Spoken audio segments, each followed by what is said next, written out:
경기도가 일종 가축 전염병인 럼피스킨 확진에 따라 내려진 방역대 이동 제한을 모두 해제했습니다. 도는 최근 4주간 발생이 없고 발생 농가 정밀 검사에서 모두 이상이 없는 것으로 확인돼 전면 해제를 결정했는데요. 이 럼피스킨이 잠잠해지자 이번에는 고병원성 조류 독감이 확산되면서 방역 당국은 긴장의 끈을 다시 조이고 있습니다. 박희분 기자가 보도합니다. 국내에서 처음으로 소 럼피스킨이 발생한 건 지난 10월 19일. 충남 서산에서 최초 확인된 이후 9개 시도로 빠르게 확산됐습니다.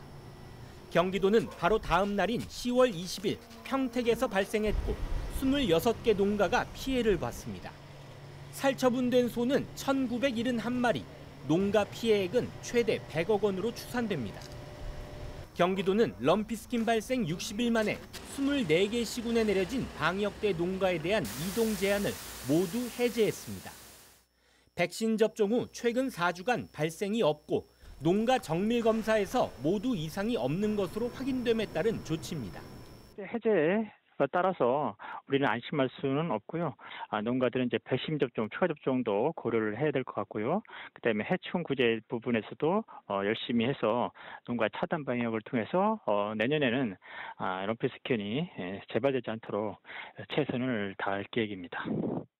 소 럼피스킨 병은 진정되고 있지만 최근 고병원성 조류독감 AI가 다시 고개를 들고 있습니다.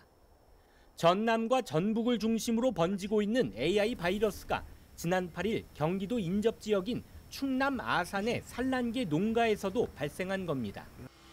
경기도는 고병원성 AI 위기 단계를 주의에서 심각으로 격상하고 도지사를 본부장으로 하는 방역대책본부를 가동했습니다.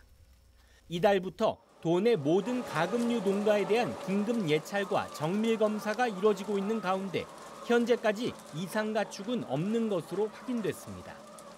한편 지난 겨울 동안 경기 지역에서는 8개 시군에서 12건의 고병원성 AI가 발생해 가금류 총 112만 9천 마리가 처분되고 120억 원의 피해를 입은 바 있습니다. BTV 뉴스 박희붕입니다.